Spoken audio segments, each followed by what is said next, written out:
दिनैहाय बाहाय बाहागो लागिरि खौरां बिजों नोंथांमोननिसिम सिगाङावनो गोसो गोरबोनि साबायखर बावनाय थाबाय। दा दिनै 25 आगस्ट 2022 मायथाइयाव सिमेन्ट-सापरि फरायसालिमा बर' थुनलाइयारि आफादनि स्निथि बिसान गेरेमसा लाइसि बेखेवनायाव दिनै आंखौ बेखेवगिरि महरै लिंनानै लाबोनायाव आङो गोजोननाय मोनदों। आं बेखौनो बुंनो सानो जे गंसे फरायसालिमानि एबा बबेबा मोनसे फसंथाननि लाइसिया बियो इयुन जोलैनि मोनसे गोसोखांथाव नेरसोन जानानै थागोन आरो बे मोनसे थुनलाइयारि बिथिङाव जोबोद बिहोमा होहैगोन, आं बेखौनो मिजिंथियो। जों मिन्थिगौ जे थुनलाइया मोनसे हारिनि आयना। बे थुनलाइनि गेजेरजों बे फरायसालिमानि फरायसाफोर आरो बिबुंगोरा फोरोंगिरि बिथांमोननि बिहोमाजों सोरजिजानाय गोथौ सानस्रि आरो सानदांथि थासारि, जेंना जेंसि मोगा-मोगिजों जुजिनांनाय एबा गावनि सानदांथिखौ लिरनानै जोनोम होनानै बेहाय जाय गेरेमसा लाइसियाव लिरबिदां लिरनानै बाहाय मोनसे समायना गेरेमसा लाइसिखौ महर होबाय आरो बिनि थाखाय हयथ' बे फरायसालिमानि फरायसाफोर आरो फोरोंगिरि बिथांमोननि जोबोरैनो बिहोमा दङ आरो बे बिहोमाया जेब्लाबो जोबोर गोजोनथाव जानानै थागोन। आरो बिनिखायनो जोङो मोनसे फरायसालिमानि बेबायदि मेगाजिन दिहुननाय एबा मेगाजिन मोनसे थांनानै थानाया जोबोर गोनांथार आरो फरायसाफोरखौ थुलुंगानि मोनसे लामा एबा बिजों खालामगोन, बेखौनो आङो मिजिंथिबाय।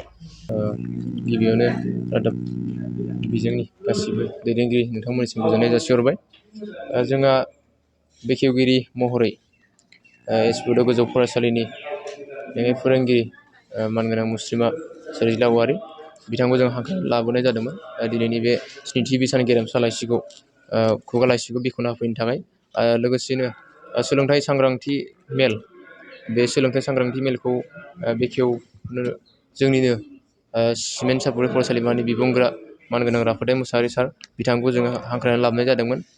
लोगोसेनो दिनैनि बे हाबाफारियावनो जोंनि गासै सिमेन्ट-सापरि फरायसालिमानि गाहाय बिबुंगोरा, लोगोसेनो सिमेन्ट-सापरि फरायसालिमानि सिङाव थानाय बिगियान आयदानि फोरोंगिरि आरो मेडाम गासिबो जोंखौ हेफाजाब होदों।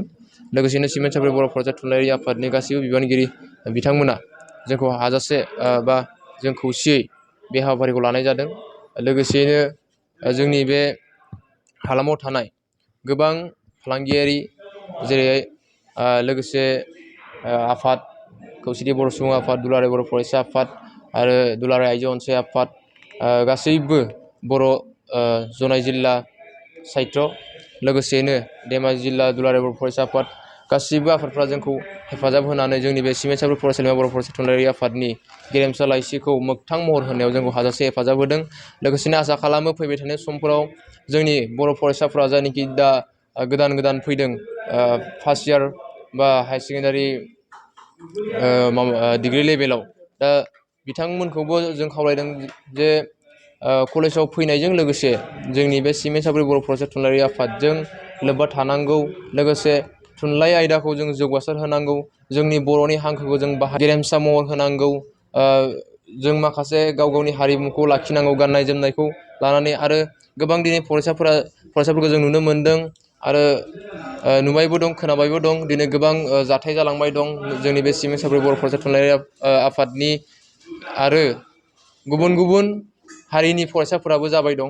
जाहाथे बेफोरबायदि दाया, बेफोरबायदि गोरोन्थिया जोंनि बे बर' फरायसाफोरनि खर'आव जाया बा दुखु आफोदा जाया, बेफोरखौ जोङो दिनै खावलायहरदों। लोगोसेनो आं हांख्रायबावदों, खावलायबावदों जे गोदान फरायसाफ्रा फैनायनि लोगो लोगो जोंनि गोजाम फरायसा आरो बर' फरायसा थुनलाइयारि आफादा थाल लानांगौ जे बियो गोदान गथ' जों बेफोरनो बिथांमोननो बोसोन फंसे होनानै जोंनि बे आफादाव लाफानानै फंबाय बिनानावमोनखौ मोनसे लामायाव दैदेनलांनो आरो बर' फरायसा थुनलाइयारि आफादा जेब्लायबो थुनलाइ आयदाखौ जौगासार होनांगौ आरो जोंनि माखासे फोरोंगिरिफोरजोंबो जों सिनायथि जालायनांगौ मोजाङै मोजां आरो दिनै जोङो सिमेन्ट सापरि बर' फरायसा थुनलाइयारि आफादनि थ्रयैनो दिनै जोंनि सिमेन्ट सापरि इउनियन नङा होमबा जेनेरेल इउनियन बेयावबो दिनै गोबां बर' फरायसाफोरा दिनै बाहागो मोनदों।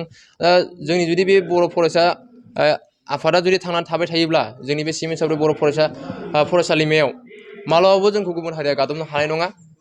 जों अरायबो जों राफोद जानानै थागोन। बे हिसाबै आं सानो साफ्रोमबो बर' फरायसाफोरा सिमेन्ट सापरि बर' फरायसा थुनलाइयारि आफादजों लोब्बा लाखिनानै जों सांग्राङै दावबायलांनांगौ, गुबुन हारिजों जों नाख्रेबजानो नाङा, आं बेखौ खावलायबाय। गोजोन्थों। नोंथांनाव हान्थु, सिं, गोदोना, आखाइ, आखाइनि आसि, सिंस्रि, दाफोना सानाय, आफादावनि सानाय, आथिं मिजुनाय सानाय, खर' जरा सानाय, आथिं फारनैबो बोलो मोनै जानजि सानानै आथिङाव साहैनाय, जायखिजाया गोजामनिफ्राय गोजाम सानाय जादोंब्ला नोंथांमोना जिंगासिनो नांला।